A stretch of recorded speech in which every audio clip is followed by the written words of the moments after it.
Mind your business. Mind your business. Mind your business. Mind your business. For the people who are learning to mind their business. This is Mind Your Business. It is a video podcast for Diggy Broadcasting Company, which is the Fan.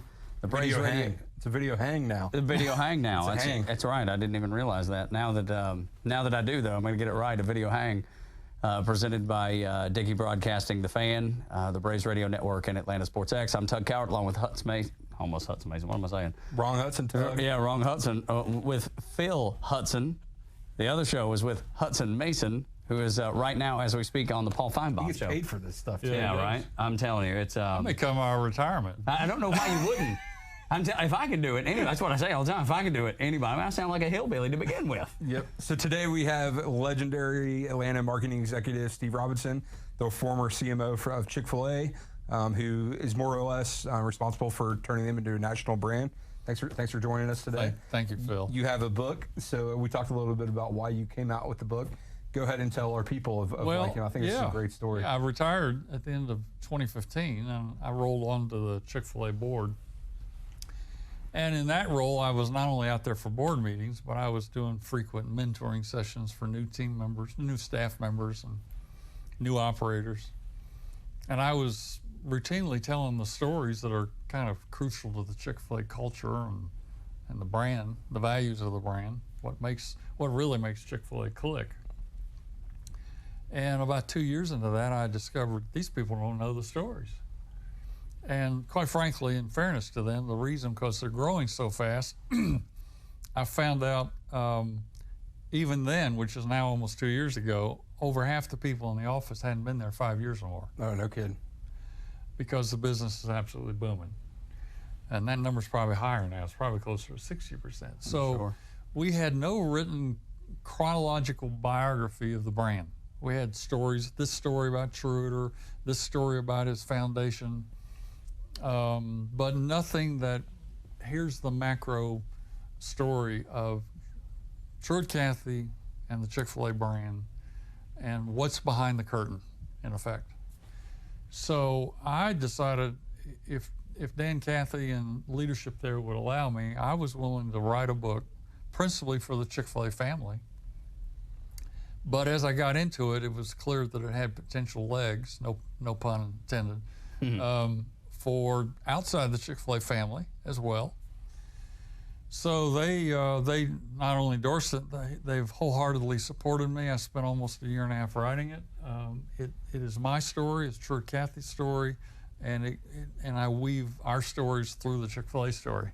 And it literally is a biography of the Chick-fil-A brand, which is roughly 50 years, and 35 years of that, I was there. Yes, sir. That's what's crazy. That was crazy. I open early in the book with a story about my last interview with Truett. I asked him, what are you looking for in the ideal marketing candidate? And we're sitting in his office in Virginia Avenue in a Butler building. That's where they were. I mean, like this. So, Truett, what are you looking for in the ideal marketing candidate? And he looked at me, he said, he had this squeaky little voice. He says, I have absolutely no idea. All I know is whatever it is, I don't want to do it. But that's my kind of boss. But this I know. Go do it. If you come here, it's going to be because I trust you and we can have fun together. And it's my expectation you'll never go anywhere else. Oh, wow. Now, I've already worked 8 years professionally and I've had 4 jobs, so that's my reaction. No kidding. Tug, I'm sitting, no, I wasn't that quite overt with it, but I'm sitting there thinking, are you kidding me? I can't imagine that wasn't on your face. That's got to be So a good I'm feeling. figuring, you know, what's up with this guy? Then he says, the most important decision we make here is who we invite into the organization. We don't train culture, we hire it. Wow. I love that. And at the time, I thought this is a little hard to get my head around. I interviewed with Six Flags. I was director of marketing for Six Flags over Georgia at the time. Yes, sir. I interviewed with Six Flags for a day, and I got the job, you know. And I'd had a 7-year run with them, not all in Atlanta, other places too. But so I figured, what's 2 or 3 days of interviewing? But that conversation I had with Truett, that was the back end of a 5-month process of interviewing. Wow. And the due diligence with which he and the other leaders there took with really being serious about what he told me, the most important decision is who we invited into the organization. I was not an outlier, I was the norm. It's how they work, it's how they still work. You get the culture right. I don't care if it's Chick-fil-A, Apple, Nike, BMW. You get the culture right, and you have the chance to have a great brand.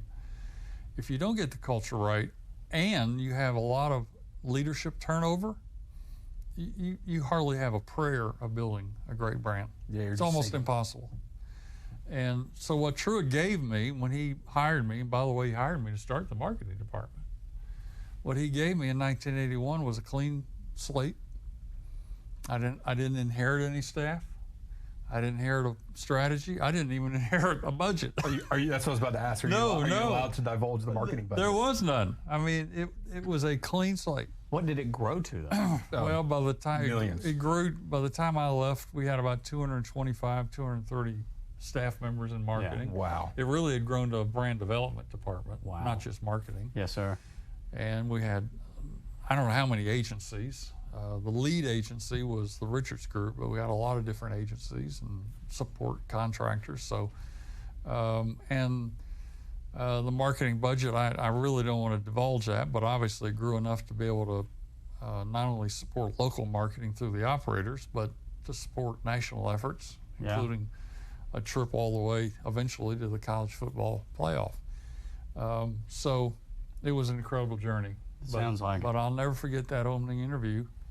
And I think Dan and the rest of the Cathy family and the leaders out there are doing a great job. No doubt. Protecting what Truett would want them to protect. And it's the history and the stories that I document in the book. Yeah. I got a question for both of y'all. Mm-hmm. Yeah. So, Coca-Cola is obviously synonymous with Atlanta. Yeah. I feel like Chick-fil-A is definitely there too. And I feel like Chick-fil-A's got the momentum to go up there and become a peer as far as how people view corporate culture in Atlanta and their impact as a peer to Coca-Cola. Yes. Sure. What do you think we're on that trajectory? And Tug, what being a Georgia native too, how do you see that? So you want me to go first? Okay. So for me, because I'm proud of Chick-fil-A being. Oh my gosh! So that's probably what I'm most proud of. Yeah. Because Coca-Cola to me is more like it's international now. It's because it's been around hundreds and hundreds of years, and it's almost like it's like part of the fabric of Atlanta. But I do feel like, because I grew up with Chick-fil-A, it may have been one of the first stores in Dalton, Georgia, in Walnut Square Mall. Yes. I don't know. I just remember, was it? That was one of the first stores in Georgia. Yeah, not but one of the first. It was early. It started off as a mall restaurant. Oh, totally. Yeah, totally. It wasn't until '86 that we opened any stores on the street. Yeah. So for me, the only thing, I was born in '77, and the only thing I knew was 42, right? The only thing I knew was Chick-fil-A. I mean, I didn't know that other people didn't know what Chick-fil-A was. Yeah, right. So when people would talk about Chick-fil-A, I'd be like, we always go to Chick-fil-A. And they're like, what's Chick-fil-A? People that live, because my wife's from New York. Right. Word of mouth marketing's got to be, if Chick-fil-A could analyze that, I wanted that number. Yeah. So I do think Coca-Cola is one of those brands that it's almost like Disney. It's so gigantic. I don't think Chick-fil-A's there quite yet, but I certainly think they're on that path. They could be. I think they are on that path, and I think they could become one of those kind of brands. But I think probably I think if you ask Dan today or any of the other, John Bridges, my successor, if you ask them that question today, it wouldn't be about size or scale. It would be about quality control. No, it would be about position in the heart. It would be about, I can't live without Chick-fil-A. And that is a true statement. We want Chick-fil-A. We started this journey decades ago. We wanted Chick-fil-A to be a brand that people couldn't live without. And that's what it's become. And I think that is what it's become. And the opportunity for that to grow in its footprint would be terrific. And in fact, I would argue that the way it's going to grow in its footprint is because it's a brand that people can't live without. Absolutely. Like we were talking about New York stores. It's not going to be a function of the brand has never grown because of marketing driving transactions. The brand has grown because we've created relationships with customers. We do things that engage the customer, whether it's in the stores or at a ball game, whatever. It's an emotionally engaging brand. And when you do that and you do it well, then you have the chance to become an endearing brand. Yes, sir. And I think that's what Chick-fil-A is. And if they can stick to their knitting, I think they'll grow exponentially. It'll be about that. They'll never go public. They'll never borrow outside money to do it. I'm absolutely convinced. You've got multi-generations in the Cathy family. It's going to remain a private company, which, in my opinion, actually is a hedge against the likelihood of positive growth, because they can protect the culture, they can grow at the pace that they can properly support the business, and they're not out trying to make a return on stockholder equity every quarter, or for the analyst. They're just looking for long-term consistent growth, and most importantly, financially to them, it's not the bottom line of the corporation, it's the bottom line for the Chick-fil-A operator. You keep that deal healthy, and that business grows. Let me add this. I quit drinking Cokes, just sodas in general, about 7 years ago. I eat Chick-fil-A twice or 3 times a week. Do you have a Coke with it? No. You've really never, the whole time I've known you, you've never drank soda? No. And first of all, it's all Coke. Yeah, he's right, a Coke. Yeah, that's why I said Coke. I quit drinking Cokes about... Wow, I didn't know that. Yeah, it was just... What about bourbon and Coke? Yeah, I mean, like, if we need to mix something up, then that I'll make the exception for. Okay, I was wondering. But he won't get that at Chick-fil-A. Yeah, but you won't get that at Chick-fil-A, first of all. But I'm telling you, like, I quit drinking sodas. It's water every day. That's all I drink. Well, we do have fresh squeezed lemonade. I know that, and my son Jacob absolutely loves it. Fresh fruit iced tea. All that. I'm not a. It's Wasn't funny. Chick-fil-A the first sponsor we tried to get for the show? We're like, hey, we need some chicken sandwiches up here. Yeah, something probably so. Yeah, that's an old school episode, I think. Yeah, probably so. But the thing is that, like, I gave up that huge brand that we're talking about. I mean, I might buy a Dasani water. I think that's probably what I get when I order a number 1, and I'll get a bottle of water to go with it. But that's the point, is that I don't drink Cokes anymore. And I left that. But I never left Chick-fil-A, and never, ever in a million years will, because it's something my family, that's just what we do. Yeah. If we're in a pinch, or if we're in a hurry, it's always Chick-fil-A. What came first, In-N-Out or Chick-fil-A? Do you see a lot of similarities between the corporate cultures? I think Chick-fil-A came first. Which came first, the chicken or the burger? Yeah, right. Chick-fil-A came first in the mall business, but I think In-N-Out beat Chick-fil-A to the street. Gotcha. They started on the street. Is there any like brainstorming sessions that the two companies have together? No, but they know. They are very similar. They are private. They're still privately owned. Faithful? Is it a faith-based? Yeah, I think so. Yeah. I mean, that's the indication we get. They got John 3:16 printed on the bottom of the cups. I didn't know that. They're into the second. I think they're into the 3rd generation of family ownership. No kidding. And most of their stores are in the western part of the United States, and they do incredibly well. Quite frankly, Chick-fil-A doesn't see them as a competitor.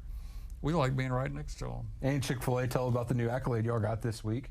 Yeah, America's favorite favorite fast food chain. Yeah, actually, that's 4th year in a row. Yeah, it's amazing, and it's not surprising whatsoever.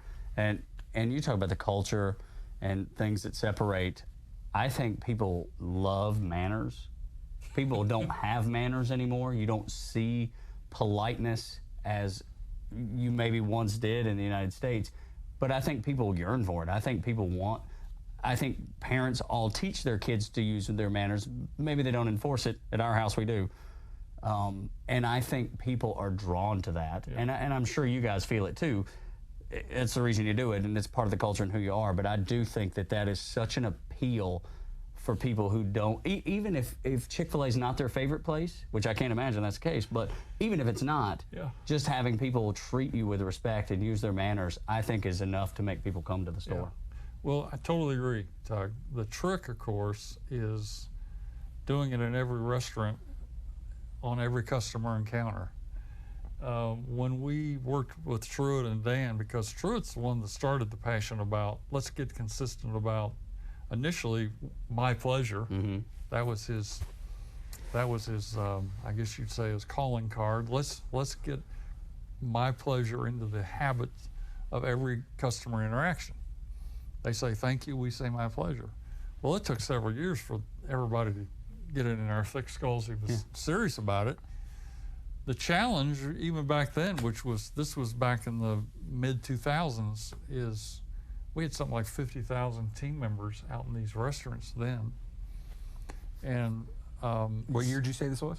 Probably around 2005, 2006, 2005, 2006. But it's over 150,000 now. Mm-hmm. So how do you institutionalize manners, etiquette, courtesy, respect? And the answer is you've got to, first of all, attract people that are capable of doing it, who have a disposition to do it. But in this current environment, you have to teach it. You literally have to teach etiquette and manners, because there's not a lot of that going around. And so one of the benefits of working at Chick-fil-A is you're going to learn manners and behavior of dignity and respect and relationship skills working there, even as an hourly employee, that will serve you the rest of your life. 100%. And you're not going to say no problem. That is a kiss of death around Chick-fil-A. We don't say no problem. Well, it's no problem. Well, that's great. I'm giving you my money. I hope it's not a problem. That's out. Yeah, right. And my pleasure is in.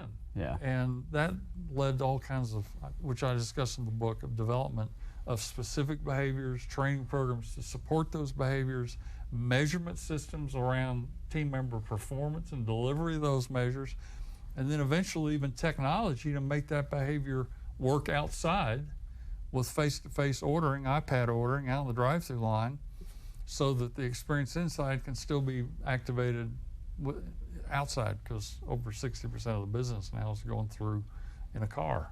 It's unbelievable. So it was the whole idea of second mile service, which is what it was labeled, is based upon a principle in Matthew 5, verse 41, where Christ literally told his disciples, if a Roman soldier asks you to carry his pack a mile, I want you to carry it too. I want you to go the second mile. So it's that whole principle of doing the unexpected. And when you do the unexpected, just like you describe your experience, particularly in the context of fast food, you've suddenly elevated yourself completely out of the fast food space, and you're alone.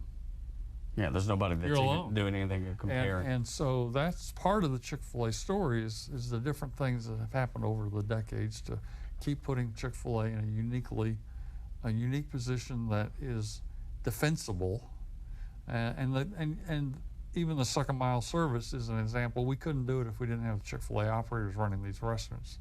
They're fully vested because of the operator deal. Half of the net profit of the restaurant is their income. Every customer is their customer. Every team member is their team member.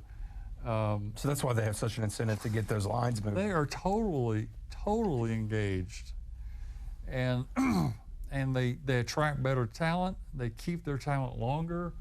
They're able to invest in them because turnover is a lot lower. It's about a third of the industry average. So you can train people how to behave and give great service, and most of them are going to have a pretty good run.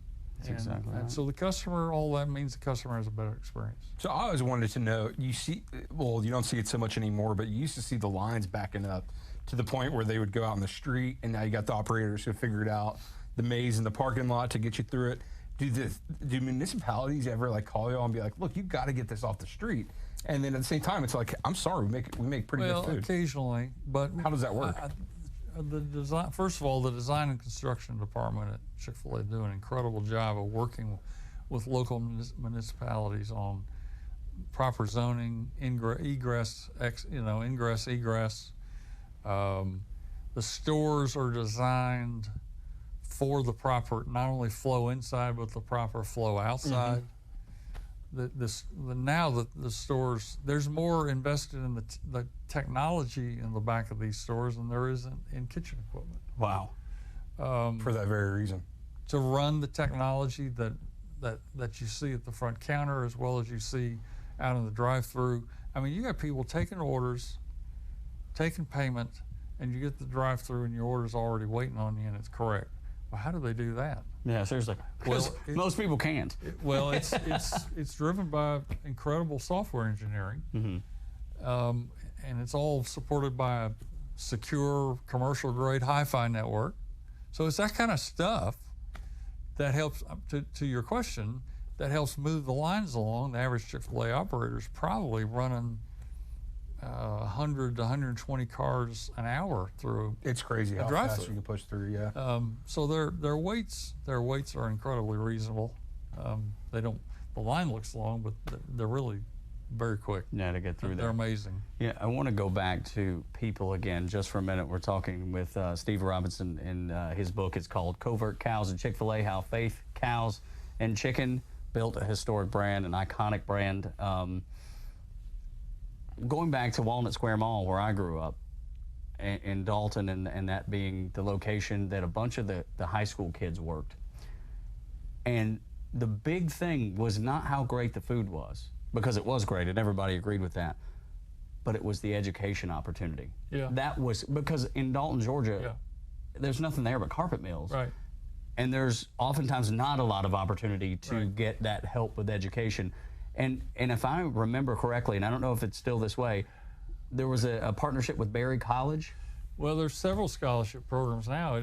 It originally started, Truett decided to award scholarships to any team member that worked an average of 20 hours a week or more and maintained a B average or better in their respective stores, if they were recommended by the operator. And he started $1,000 scholarships. Well, that program is still in place. It's now grown. I think it's $2,000 or $2,500. And then there's a large pool of people that actually can qualify for a $10,000 scholarship. So that program has grown. That last year they awarded $15 million just in that program alone. Mm-hmm. The other educational development program that's not to be overlooked is what they learn in the restaurant, what they learn in the business. Back to manners and how to treat people. Everything. The operators are running they're running an enterprise. They're not just running a restaurant. So you got people learning how to run technology, how to manage inventory, how to market, how to relational skills with customers. They're learning business in these stores, and most operators give these team members rotation opportunities to learn new skills. Okay, so that's an educational development opportunity. And then in the mid 80s, Truett did do a partnership with Berry College. He literally leased the old Berry Academy campus, I think for $1 a year, but he took over all the responsibility for maintaining it and operating it. And he started with 100 students, getting scholarships there. He was in for half, Berry was in for half. That program is still in place. Wow. I don't know how many thousands of kids have gone through that program just at Berry. Well, I'm telling you, and I grew up with so many that did the very same thing, and that's how I knew about it. Yeah. Because it was such an important thing that we would go to Walnut Square, and Walnut Square Mall is not the biggest of places. You know, it had a Sears and a JCPenney and a couple little department stores and a shoe store and maybe an arcade, but Chick-fil-A was almost the heartbeat, because that's the reason people went to the mall. Truett, he did not go to college. Mm-hmm. But he just had a natural attraction to young people, and he wanted young people to have an opportunity to thrive. I don't know any other word to use. To have an opportunity, a chance to experience success in their life. You know why? Yeah, because his life was hard. He came through the Depression. His mother ran a boarding house. He worked in the boarding house. He sold Cokes and magazines to raise pocket money for the family. I mean, hard times, man. Yeah. And then came through came out of the Depression, started the diner after the Dwarf House Diner after the World War II. This one down in Hapeville? Yes, the original. So the reason why was he wanted to help people. He wanted to help young people have an opportunity that he had, but it was hard. Mm-hmm. And obviously, in today's environment, education is crucial. Yeah. But it also helped retain team members longer. And the peripheral benefit that came over time was how many of these people would choose to come back and become leaders within restaurants or leaders on staff or even become Chick-fil-A operators. because they not only fell in love with the business, but they got their education in large part because of the Chick-fil-A business. And so I don't have any idea what the statistic is, but I bet you a high percentage of Chick-fil-A, I bet it wouldn't surprise me if it's 40 or 50%. Yes, sir. Have some Chick-fil-A scholarship background in their history. So I got one more question, then we got to jump in the book. Sure. So you were talking about education. You know, you don't have much of one coming from Auburn. Come on now. Wow. See, that's a low blow there. Well, I'm a George fan now. I've been waiting for that one. I would have never said it. He's talking like, oh, he's setting himself up, dude. But seriously speaking, you know, so you go to Auburn, you graduate. Yes. Walk us through your career to Chick-fil-A C-suite. Well, after I graduated from Auburn, I met my wife there, and we've been married now 47 years. And you're from Foley, Alabama, correct? Foley, Alabama, which is Baldwin County, down at the bottom of the state, redneck Riviera. That's right. That's right. And she and I graduated from Auburn, we loaded up my car and we headed to Evanston, Illinois. I went to graduate school at Northwestern and got my master's. So there's where your education comes from. Yeah, I got a good bit of it there. Auburn prepared me well. It was a great experience. And my first job was with Texas Instruments out of Northwestern. Calculator company. And I was hired by the calculator division to help them market direct market. What else do they do? Well, like they did chips, and they did a lot of defense contracts high-end calculator, high-end computer stuff. But I was hired to work in the calculator division, which back then was young. It was new. I was there about a year, and I got a phone call from the director of marketing at Six Flags Over Texas, and he was the brother of one of my Northwestern classmates. And he had a job opening, and the short of it is I joined Six Flags in Dallas. I had an assignment in Dallas, then I had an assignment in Orlando, and in '77 they brought me to Atlanta to work for Spurgeon Richardson, who was the director of marketing at Six Flags Over Georgia at the time. And Spurge, within 2 years of me going there, Spurge became general manager, and I became the director of marketing for Six Flags Over Georgia. How old are you at this point? I was 28. Wow. And we had a great run, and I met Chick-fil-A folks in '79, trying to get them to build a restaurant in the park as a way to sample and introduce the brand, because they were just a small little regional brand in malls. Yeah. What was the first mall? The first mall was Greenbrier. That's right. Here in Atlanta. But it was summer of '80 that they called me one evening while I'm sitting in my office and said, "We don't have a marketing department. We've met you. We know who you are. We know you have a great job. We like at least one idea. But would you like to talk to us about helping us start a marketing department?" And I found it fascinating. So the short of the story is I said, yeah, let's talk. And as I already mentioned, what I thought might be a few days turned into over 5 months. Yeah. So, and I joined them in '81. I was director of marketing initially. I became an officer 2 or 3 years later. And I was the only director of marketing or CMO Chick-fil-A had from '81 to 2015. Wow. And I had my share of mistakes. I also had my share of blessings and successes. And what was your biggest mistake? Biggest mistake I talk about in the book. In my second year, we ran a promotion that, quite frankly, like every other fast food brand, the agency recommended it, and I was too naive to know better. It was a couponing promotion. And I got too aggressive with the media plan, and it blew the budget by $2 million. Now that may not sound like a lot, but $2 million for a business that was only doing $100 million in sales, problem. For two ex-enlisted guys, it's a lot of money. Yeah, it's a lot of money, yeah, absolutely. So it was a major problem, and in fact, it was one of the contributors to a cash flow crisis in '82 that led the executive committee going off site, and it was at that meeting we actually wrote the Chick-fil-A corporate purpose to glorify God by being a faithful steward of all that is entrusted to us and to have a positive influence on all who come in contact with Chick-fil-A. Because we were growing rapidly, but we were at a financial crossroads. We weren't sure we were going to survive the '82 financial crisis. You guys probably won't remember, but price of money was 18, 19%. Retail sales were taking a dive. Mall development stopped. And first time ever, Chick-fil-A had a sales decline. And one of our challenges was not just figuring out how we're going to cut expenses and survive, but how are we going to help the staff and the operators understand, okay, why are we really in business? And Truett's perspective was, this is not my business. It's a business that God gave me. Our responsibility is to steward it and steward it well. I love it. That's why the middle of the statement says, by being good stewards, was his passion around stewardship. And if we survive, then it's because he chose to allow us to. So is he cool as a cucumber during all this? Cool as a cucumber. Just a steady Eddie, even though things were his attitude shaky. was, this is not my business. Yeah.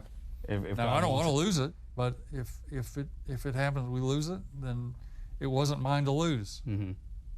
Well, most of the Chick-fil-A family didn't know that's how he thought about it. Yeah. And that's why we wrote the corporate purpose in that meeting. But anyway. Is Dan as even keel? When it comes to issues of values and principles, yes. Dan can be a little more wound up around ideas and innovation. He's much more into the weeds of the business, which is fine. I mean, everybody's different. Truett was much more hands-off. I talk about it in the book. He never called me to his office one time to say, what are you doing, or why did you do that, or what were you thinking? Not once. Now, there were probably some situations where he certainly had the right to do that. Maybe thought it, but didn't ask like the $2 million mistake. Yeah, even then, he never confronted me about it. So how does he correct a mistake? He would correct a mistake by letting his COO, Jimmy Collins, meet with me. Lets the chain of command handle it. Yes, and here's what Jimmy said. Don't worry about it. You'll never make that mistake again. We just invested $2 million in your education. And Jimmy was right. Oh, sure. I figured I just had a very short career. Yeah. But I talk about it in the book. That crisis and that mistake became the foundation not only for the culture of the business, it actually became the foundation upon which we built the marketing strategy of the business. That's when we decided, myself and the few people I had with me, we are going to be the Uncola of fast food. I love it. Yeah, Uncola. We're not going to market Chick-fil-A the way everybody else in the fast food business markets. We're not going to coupon. We're not going to discount. If you see any coupons or discount, if you see any coupons for Chick-fil-A, it should be for a freebie. Yeah, that's what I'm saying. I want one of those black cards. It's a freebie, but it's no discounts, no deals. The product's worth what it's charged. We're going to market with generosity. We're going to market through the relationships in the business. As time went on, we marketed through the humor of the business. But that mistake drove us to realize we don't need Chick-fil-A to look like everybody else. And so everything we did in marketing was designed to be literally the unfast food in the business. And over time, we quite frankly, we started to get our head around a strategy that a book gave him more clarity to me about, a book called Blue Ocean Strategy. And the fundamental principle is, where's the best water on the lake or the ocean where there are no other boats? Yeah, right. I was going to guess the middle. Yeah. Well, there are no other boats. Yeah. The water's still, it's quiet, you can sail, you can ski, you can do whatever you want to do. Right. And so the Blue Ocean strategy is, how do you position a brand so you don't have any competitors? Yeah, Chick-fil-A's done an incredible job with that. That was really, that's what I unpacked in this book, was the 30 plus years of how do you position a brand, how does Chick-fil-A become a brand where we don't really have any competitors. To tell us the Cal story. Well, we hired the Richards Group out of Dallas in 1995 as our first agency to do traditional advertising. Up to that time, we never really needed it. And the only thing we could afford in our first year with them was 3D billboards. It was only 24/7 thing we could do. What year did you say? 95. 95. There were 3D billboards in 90. Or are these the ones that like flip over? No. They're like digital? No, 3D being literally 3D physical features up on the board. Like the cows like changing out the boards. Yeah. So that's what led to the cows. But it wasn't until '96 that they brought us creative, and it was probably 9 months into the relationship. And I tell the story of the evolution of how we got to the cows. They were not some of the original boards. But in late the late summer, early fall of '96, they present 7 new billboard concepts, and one of them is these 2 cows paint and eat more chicken up on a billboard. And myself and the 2 other guys I worked with, David Sayers, who went to Georgia, was part of God bless him. We absolutely explode laughing. We love it. So y'all knew right then. So we knew right then. It's unbeef. Yeah, right. It's fun. It'll engage any age group. It's not going to piss anybody off. And it's counter traditional fast food advertising, which is principally show the food and a price. Right, right. We don't want to show the food and a price. Right. We want to engage people. We want to do something that's different. Chick-fil-A's actually making me smile today. Yeah, right. I wonder if they're that much fun in the restaurant. And so we saw that board. We put it up for the Olympics in '96. Huge hit. So right before the Olympics? Right before the Olympics. A board right just south of the stadium coming into town. We immediately put it up, one board in our top 20 markets, in each market. Huge reaction. Pair of cows got stolen off of a board in Chattanooga, made CNN. Okay, so I'm from Dalton. I remember when this happened. Really? Yes. Okay. Got stolen off the billboard and made CNN. Who stole them? 3 kids. And our PR guy, Don Perry, put out a press release: if you return the cows, we won't prosecute. Yeah, I remember all this like it was yesterday. Well, they turned the cows into a Chattanooga radio station. So we got radio coverage. Yeah, you can't pay for that kind of stuff. I'm trying to remember which one it was, because I almost think it may have been US 101, the country station in Chattanooga. I'm not 100% positive about that. Well, I have a copy of the press clipping in my book. Oh, we got to figure it out. We got to go in there. Before this is over, I'm going to dig in there. Do you have any idea where, like roughly where? I don't. You may be able to figure it out by the story. See if I can. Is there a person at the Richards Group that claims that? Well, they don't have to claim it. Everybody knows it. I'm talking about like. It was David Ring, who was the art director, and I have pictures. I have pictures in the book of his original sketches. Is he still alive? He is. Now, he's not with Richards anymore, but he's still in advertising. Yeah. But that was his original. That was the original sketch. I hope that man never had to work another day in his life. That's his original pencil drawing. I have $1 million feeling. idea. That was the first board that had 2 C's in it. We got rid of the second C. Right. To simplify it. Yeah. That was actually the first 3D billboard, the rubber chicken in Dallas. If it's not Chick-fil-A, it's a joke. It's a joke.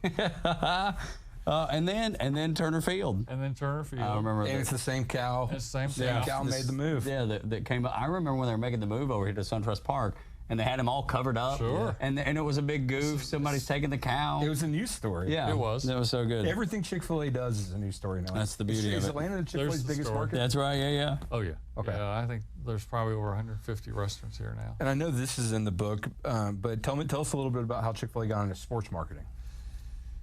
So it wasn't until the mid-'90s, about '96, that we had enough freestanding restaurants in enough markets that any form of advertising even began to make sense beyond billboards.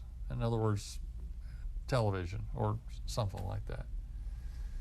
And I was studying demographic data from Simmons on our customer profile, and I noticed that college football fans indexed 140, which meant they were 40% more likely to eat with us than any other fast food brand. Then I noticed that college football fans that actually go to college football games are 6 times more likely to eat with us than any other fast food brand.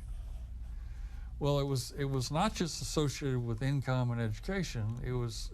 We figured out it was also associated with family, legacy, family experiences, and experiences that create emotional engagements. That's what college football is, right? Yeah. Amen. So why don't we want to affiliate with that experience? So I got this data in the back of my mind, and Diane and I go to it's either 95 or 96 Peach Bowl. Kentucky's playing Clemson. I do remember that. It's the second year in the Dome. Beautiful building, great environment. There's 15,000 empty seats. Wow. And there's SEC, ACC is now part of they've got a contract with those 2 conferences. They've just signed a contract with ESPN, but there's 15,000 empty seats, and there's no title sponsor. This before Gary Stokan? Yes, this is before Gary. Robert Dale Morgan was the president then. And I'm sitting there watching the game, and Diane knows I've been toying with this data, and I said, this is crazy. The title sponsors helped fill this thing out. She said, well, why don't you quit talking about it? Why don't you do it? Oh, hold up. Who says this to My you? wife. Okay, yeah. Shut up and pony up, Steve. My wife can get away with that. Why don't you do it? I mean, why don't you do it? You know, you obviously know it's a good fit for Chick-fil-A. So I started a dialogue with Robert Dale that went on, he and his board, for the better part of a year and a half to negotiate a deal we could afford. It escalated. And so our first involvement in college football was the Peach Bowl, and our only involvement was the Peach Bowl for 3 years. And our only television was the spots that were part of the game. How do you gauge your ROI on that? You don't. Yeah. You can track awareness, but here's what you can track. What you can track is the fan engagement. When you run the game, when you do the event, and you see the way you connect with people, and the opportunity to sample thousands of people. And so there's a seed of an idea here. College football is the right place for us. We started doing deals with licensees on campuses to serve Chick-fil-A in concessionaire contracts on campuses. So college becomes a focus for us, not just for the sport, but for a place to build a future franchise with students on their campuses, and now over 300 college campus locations. And so we do Chick-fil-A Peach Bowl for 3 years. We decided to renew the deal. We then begin to buy schedule season long with ESPN. We do about 3 more years of that. Evolved to do a deal with CBS. We have partnerships with SEC, the ACC. We then get to a point where we actually buy, through the bowl, we buy the name Peach out. And it was just becomes Chick-fil-A Bowl I recall that. I think for 6 years. That allowed the bowl actually have more money to invest in higher ranked teams. They get better conference contracts. We get better ratings. They get a higher rights fee from the network. I mean, there's this domino effect. Yeah, it helps everybody. Helps everybody. Helps to build the credibility of the game. The rating the bowl became the highest rated bowl game outside the BCS for several years. Wow. And the fan experience got better every year. By this time, of course, Gary joined them, I think, in our 2nd or 3rd year. His team works partnerships with us on not just filling seats, but building the experience. And so by mid 2010, about 2012, when the playoff conversation starts to bubble, the Chick-fil-A Bowl is highly regarded. The ratings are high. The payouts are high. The team experience is good. The fan experience is good. Atlanta needs to be in the conversation to be one of the host playoff cities. So that process of Gary, the Chick-fil-A board, the Chick-fil-A Peach board, negotiating that deal and giving Chick-fil-A an opportunity to be the sponsor of a CFP Bowl didn't actually culminate until something like 2013.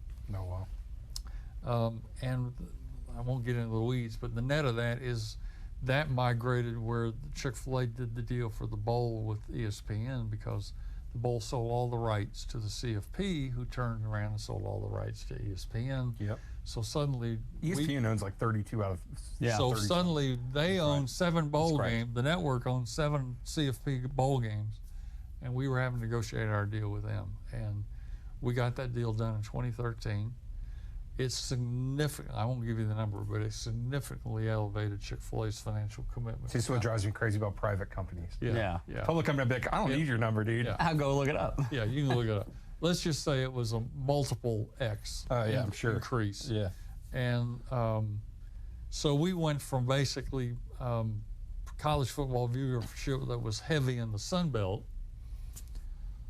First year of the playoff was 2014.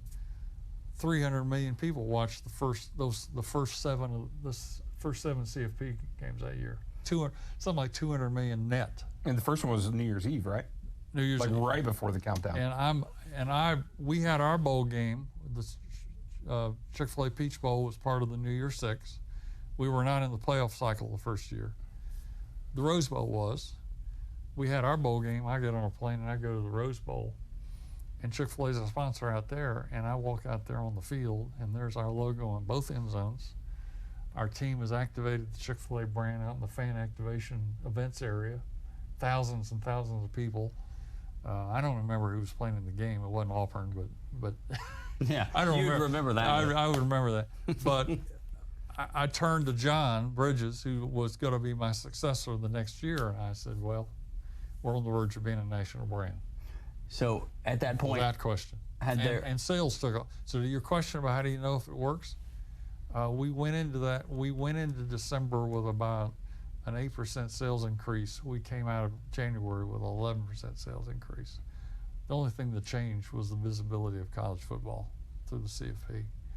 And John has just recently renewed the CFP contract for another 6 years. He's a young guy for CMO too, right? Pretty young, mid-50s, and he's doing a good job. When you guys had it at the Rose Bowl, when you're talking about, was Chick-Fil-A did you guys already have stores opened in California? Oh yeah, we had a few, not a lot. I didn't know at what point along that way that they started opening. We were building the brand for not only where we were, but where we wanted to go. Of course. And Chick-fil-A is now in 48 states. And they're working on how to get to Hawaii. And I just noticed at Citi Field, they just added the foul poles. Yes. So that's at Citi Field. So I wanted to know your favorite promotion, and I'm gonna tell you mine.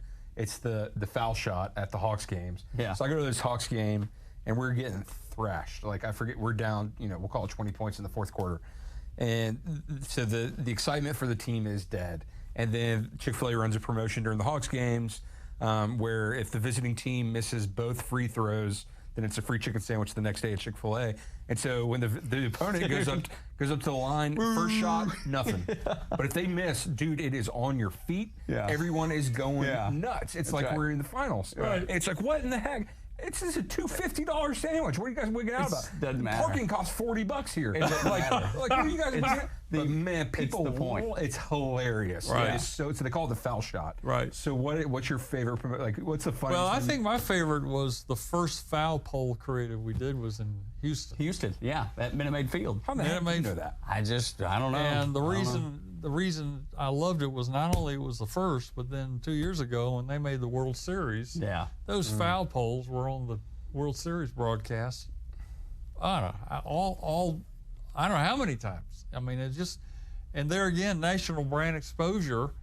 And somebody asked me, how do you get the silly cows up on the foul pole? Well, number one, you pay for it, but number two, you got to have a creative idea that the rights owner is willing to sell you. With, yeah. They love it. Yeah. And so you got, whether it's the cow out in left field in our stadium, SunTrust Park, or out in Houston, the stadium doesn't have to sell you that if they don't like the creative. They don't like the idea. Yeah. And the cows have become an enduring part of the brand, and the agencies did a great job of adapting it to the venues or the media platform, and that's my favorite, was foul poles in baseball. Then the one other thing I got for you is, as far as your role, when did you discover that these are actually dairy cows? Oh, we knew it from the beginning. Okay, so it took me, I didn't learn this until 2 years ago. Yeah. Someone's like, those aren't cows you actually butcher, right? And I was like, huh? There's a different kind of cow? Actually, when they get dry, they do. But we chose them just because they're prettier. Yeah, right. Yeah, it makes sense. They have personality. I get it. Would a dark brown cow work for that? No, it would not work. No, but they're so funny because their eyes are like that's what makes me laugh. They have personality. They do. Like I can imagine thought bubbles coming off of that cow right there. Yeah. And there's no telling what you could insert anything. Yes. And it's so funny. It's almost like, and I don't know if you've seen, I think it's Liberty Mutual Insurance. They're using an emu. Yes. And he's got sunglasses on. Yes, and as soon as I see the emu with sunglasses on, I cannot stop laughing. It's the most absurd thing in the world. And my wife is looking at me like, well, yeah, and he's banging on the window. Right. Yeah. And she's like, why is that so funny to you? And I don't know the answer.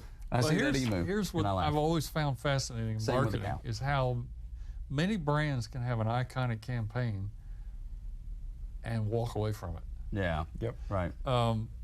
Pillsbury Doughboy. He went away for a while. Yeah. They brought him back. Yeah. Tony the Tiger. He went away for a while. They brought him back. Fruit of the Loom guys. They went away for a while. Brought him back.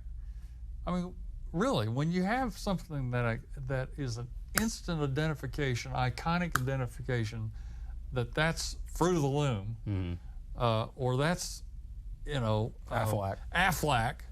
Why do you want to walk away from that? And I think John and Chick-fil-A's bright enough and smart enough to realize that the cows are part of the persona, the personality of Chick-fil-A. They actually capture the unexpected fun that most people have. You don't normally go in a restaurant having some fun, but you can go to Chick-fil-A and have fun. Family nights? Oh, all kinds of stuff. They do all kinds of Not to mention going to ball games. Yeah. We make ball games more fun. Of course. So, and True was a prankster and fun. And there's a little bit of his personality in the campaign. I love that. Yeah. Yeah, that's what makes it great. You know, what would you say to people, because I know there was a deal, was it the Houston airport, where they tried to block building the Chick-fil-A? Oh, San Antonio. San Antonio airport, sorry. For people who just don't get it. Yeah. Because there's a lot of them. There's more people that do, but there is a segment, whether it's on social media, they don't get why Chick-fil-A works and why Chick-fil-A is so important to certainly Atlanta, but America, and they don't understand why the faith angle works so well. What do you say to those people? Because I've tried to explain it to people that don't get it. Right. And I can't get through to it. Most people I can explain, and I'm like, look, here's the reason, and it'll work, but for whatever reason, they don't hear me on that one. Well, my headline answer is if they'll go to a Chick-fil-A restaurant and just experience the Chick-fil-A meal and experience the environment, they'll begin to get it. I mean, even during some of the periods in 2012 when there was protesting going on, Chick-fil-A operators, they were going out to the protesters and bringing them food, lemonade, and even giving them kitchen tours. Well, what do you think happened? The protesters went away. I mean, because what they experienced didn't line up with what they thought. Which is often the case. Yeah. So if you go to a Chick-fil-A restaurant, you're going to experience the real Chick-fil-A, which is fundamentally rooted in the experience that the Chick-fil-A operators create. But emanating all the way back to the founder, you're going to experience a business that was founded by a man who didn't separate his faith from the rest of his life. He didn't live a siloed life. His faith impacted how he made decisions. Clearly, it impacted the corporate purpose I quoted. Yes, sir. He treated people with honor, respect, dignity. He wanted everybody to have an opportunity to thrive. He wanted to create a business that was a platform for people to thrive. And I'm one of them, you know. Yes, sir. So my experience with Chick-fil-A is it was an inclusive environment. It was an innovative environment. It was a respectful environment. Everybody was valued, and it's an incredibly diverse environment if you actually go in the restaurants or even come to the home office. So you just got to understand it. They are who they are, and quite frankly, that's I think part of the beauty of Chick-fil-A is the consistency, the integrity of the experience and what they stand for. Yeah, and the thing that backs they're not that going up, to change. The thing that backs that up, I think, is the one thing that happened on social media, and the Chick-fil-A employee handled it so well. And I know you know what I'm talking about. Yeah. This was some sort of activist, and he was going, and he just kept going at the young lady. He was the CEO who got laid off like a week later. CFO, right? Yeah, and he was just berating the young woman at the drive-through counter, an hourly employee. Yeah, too. and filming it, and she just did nothing but treat him with respect and kindness. Right. And I always go back to that. I was like, if you ever want, and that's what I always finish with. If somebody don't understand, that's why Chick-fil-A is different. Yeah. That wouldn't have happened at any other restaurant, fast food or otherwise. No. Well, because she understood that she represents an operator and a brand that respects everybody. Did she get a free day of vacation for that one? I have no idea. I hope so. I have no idea. But she's not an outlier. She's the norm. She's the norm, yes, because up the chain, the operators understand it, and clearly the operators understand what Truett Cathy intended to express through the business, and that was respect for everybody. Yeah. And he, you know, the practical side was he didn't want to lose any customers. Mm-hmm. He didn't want to. He didn't want to upset. Alienate them. He didn't want to alienate anybody. He came through the Depression. Last thing he wanted to do was lose a customer. Is it true Bill O'Reilly being like, hey, we're going to support Chick-fil-A now, during the protests, we're going to have a Chick-fil-A day. It wasn't Bill, it was Huckabee. Huckabee. Oh, that's right. That was his creation. It wasn't our creation. It wasn't Chick-fil-A's creation. Is it true that was one of the most profitable days in Chick-fil-A history? I probably was, but it was also one of the most... Headache. It was a nerve-wracking experience. Operators couldn't plan for it. Yeah, and true. It came out of left field, and I mean it was a blessing to see how customers rallied to the brand, but operationally it was a very challenging day. So you're talking about the environment that the company environment Chick-fil-A's created, and I think part of the reason for them being private is to keep control of that environment. Is there a way that environment can live in a public company, or is our system set up to where at the end of the day, your financial your fiduciary duty is number one before anything else? I think it's very difficult to do what Chick-fil-A has done in a public company environment because you have the pressure of quarterly earnings.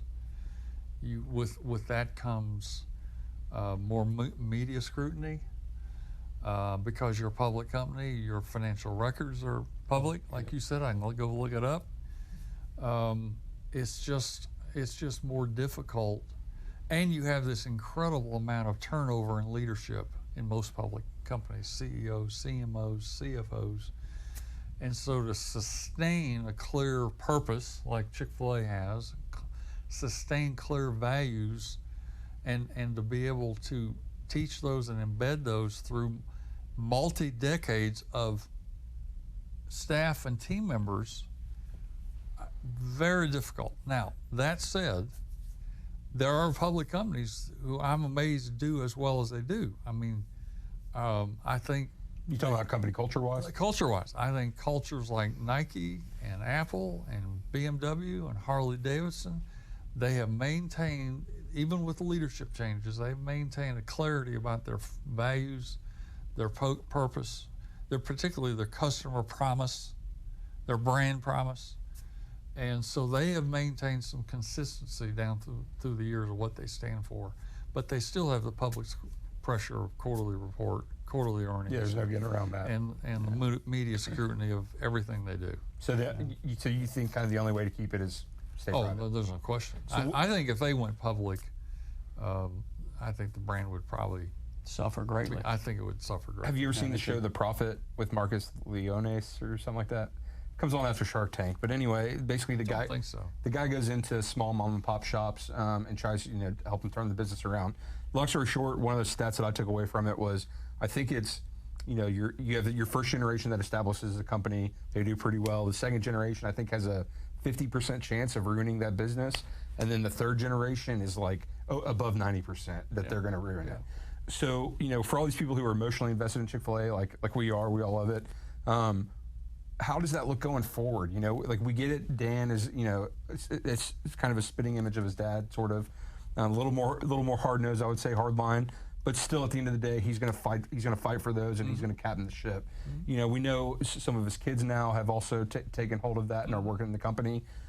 But looking down the line, there's going to be great grandkids and great grandkids. Sure. That just spreads out more. Challenge. So how is that going to look a couple generations? I don't know, and I wouldn't want to speculate because I'm not part of that family. Yeah, so is that a family decision? It's a family decision, but I think I will tell you, Truett first did incredible estate planning and did an incredible job of developing his family and clear organizational expectations were established before he left, graduated.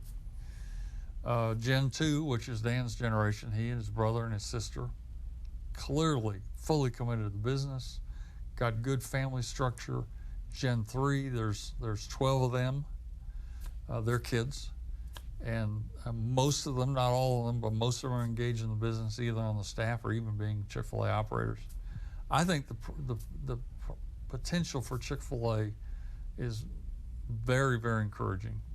But it didn't just, my point is this, it didn't just happen. It's been because of hard work, hard planning, not only by the Cathy family, but other people's around, other officers in the business that have helped them structure their estate and structure the finances and the expectations that Truett made that if you don't work here, you don't get a check.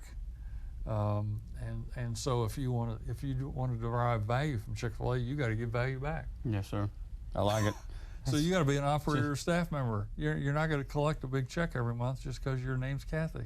Put in some elbow grease. That is, and Dan and Bubba and Trudy have no intention of wavering from that. So when you have fundamental principles like that building in the family, I think it's tremendous. I think the opportunity for Chick-fil-A to go a long time is very encouraging. But I can't guarantee it, you know. And praise God, I can pray for them, but it's at the end of the day, it's not my responsibility. It's going to be their responsibility. It's a huge responsibility. I mean, Dan is now the patriarch of the family. Yeah. And so he's not only trying to be the CEO and chairman of a business, he's trying to be the CEO and chairman of a family. Yeah. It's a big job. So I had a buddy who met him, and right when they launched the online order or the app Chick-fil-A ordering, and so he's like, my buddy met him. He's like, "Are you Dan Kathy?" And he's like, "I am." And he's real nice. And he's like, "Did you download the Chick-fil-A app by any chance yet?" And my buddy's like, "No, sir." And he's like, "Download it right now, and I'll give you a free meal." And so Done. So yes. So I just thought it was cool of how, like, you know, in the weeds for more or less they are. Like, well, come on, bro. Yeah. I'll give you. Well, it's their at the end of the day, financially, it's their business. But this is something that I want to comment on this. This is something they realize, and I used to preach it all the time to not only the Kathy family, but everybody in leadership. The Kathys own the business, the customers own the brand. Don't ever forget it. And so if you want the brand to succeed, listen to the customers. And I talk about it in the book extensively. The customers are the #1 constituents in the business. Not the Kathys, not the operators, customers. You get things right for the customer, the other 2 constituents We're going to be fine. they're going to be just fine. And they understand that. Yeah, to your point about just kindness and the way that they would get in the weeds. My aunt went to church with Mr. Kathy for years and years Jonesboro. at Jonesboro First Baptist, yeah. And we had an unfortunate death in the family, and Mr. Kathy was the first one there. I met him when I was And he probably very brought young. food. He did, and I remember being really young, so my cousin was probably 17, so I was probably, I don't know, 10, 11, 12, something. And I remember him giving me a Chick-fil-A card, and I remember using it, you know, Walnut Square Mall in Dalton. Was it a black? Do the black cards exist? No, the black cards don't exist anymore, and everything. But they did exist. Everything's digital now, you know. So even the free sandwich cards are digital now. Yeah. So we'll make your viewers jealous. Here's one for you. See, look at and here's there. one for Look you. at there. I love it. Nice. There's my card. There you There's go. my It's so good not being in print journalism. I can take stuff like I know, this. right? I can take it. It's No, amazing. I love it. So I had 2 more questions I wanted to get. Yeah. One, in the book, what was the hardest thing to write in the book? The hardest thing to write in the book was your question about the public misconceptions about the brand, and I was pretty transparent about it, and I won't unpack it. They can read it. Yeah, for sure. That was the hardest How chapter. did Chick-fil-A's legal department, and we're glad it's out, honestly? They fully embraced what I said, and what I said was not that much different than what we were saying in the midst of the crisis, but it was, you know, I wrote this way in a position to be able to reflect back, you know, 4 or 5 years, and that was the hardest chapter. Yeah, I can see that. But it turned out, I think everybody that I let read it before it went to print liked it and felt like captured the spirit, the real spirit of the brand, the real values of the brand. Did you call John a lot? I did not call John a lot. Wow. I did not call any of my former direct reports. I let John read it when it was finished, like several other key folks. But I did not want the book to in any way infringe upon John's role as the new CMO. And I didn't want the book to be seen as some sort of hidden message for John. So no, I didn't let him read it. And he likes the book, you know, and his Did team. you sign him a copy? Oh yeah, absolutely. In fact, he came to my launch signing party, which we held at the Hall of Fame. He was there. Yeah, that's awesome. And then I'm very proud of him. He's going to do. He's doing a good job, and he'll do Chick-fil-A a great service in the next generation of marketing. So Tug's never said anything, but I can tell he hates it when I do this because I'm always like, 2 more questions. No, it's all right, fine. really, I got like 5 more questions. Yeah, right. But I'll keep it to 2.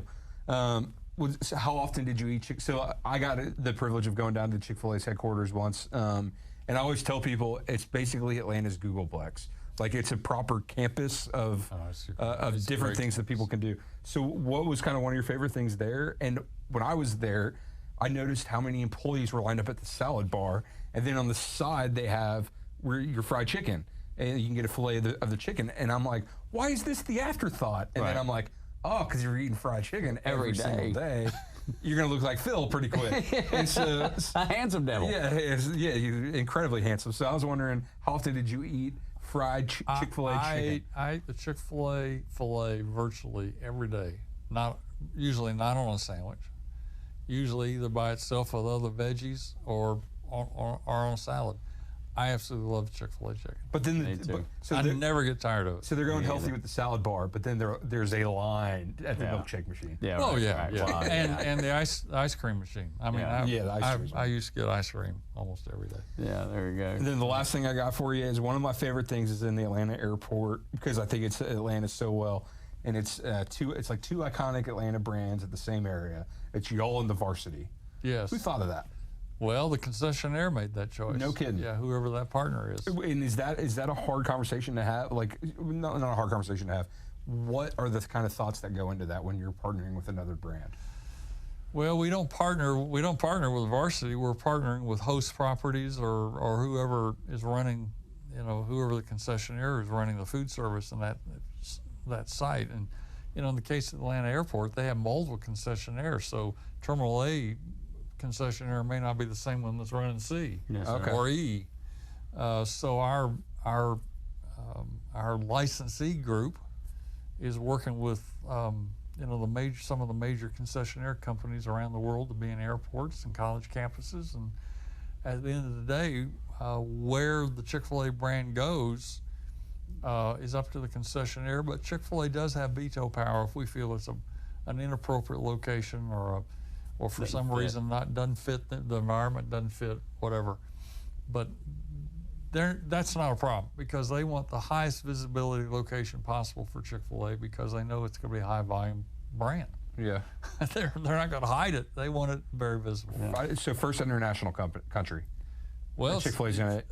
There was a brief experiment in South Africa which did not work. Wasn't there one in Ireland or something? No, there's been some what's called pop-ups that we've done in London. They've done in London and Ireland to protect the brand.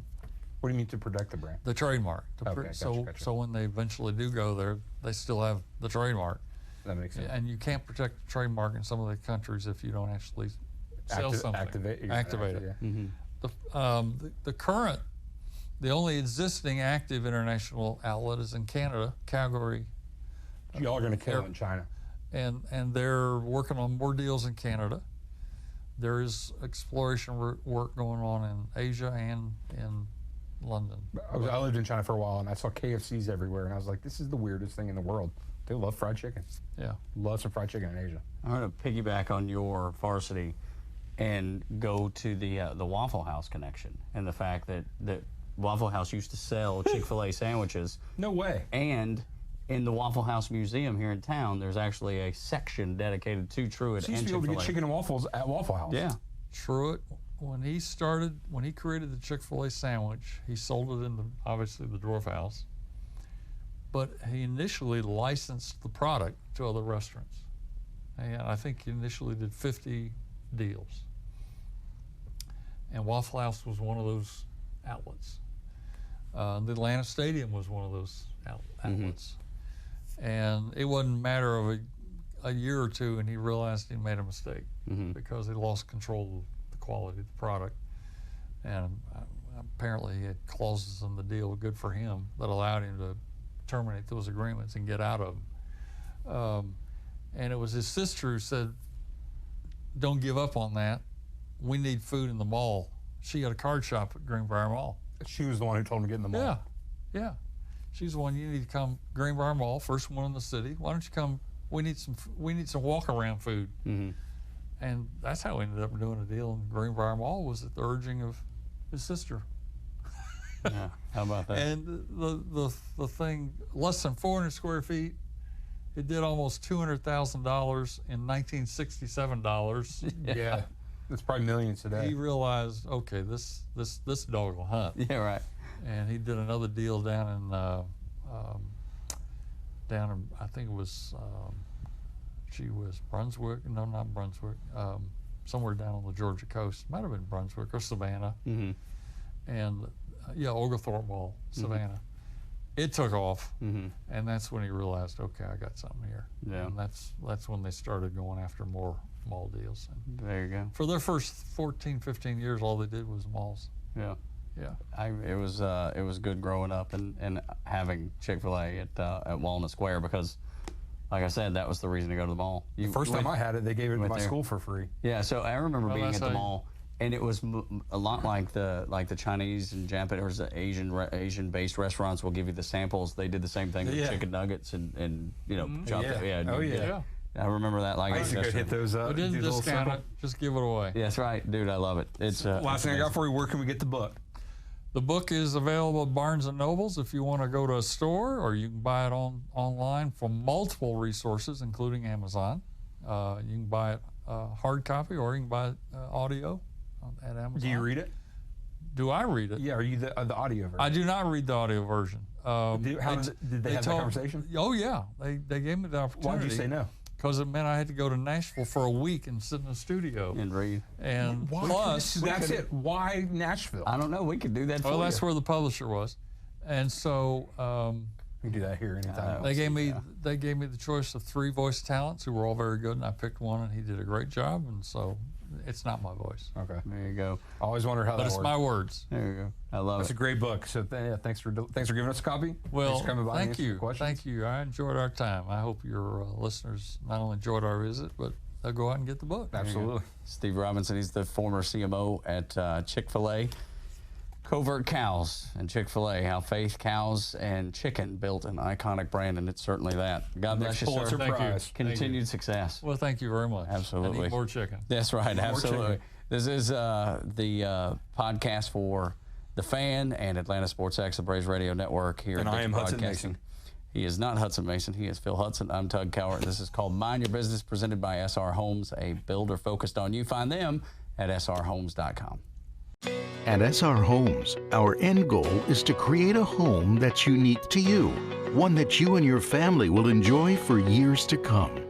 With over 4 decades of home building experience, SR Homes has become a top home builder in Atlanta, offering a variety of communities in the most sought-after locations. Locally owned and operated, SR Homes is a builder focused on you. For more information, visit us at srhomes.com.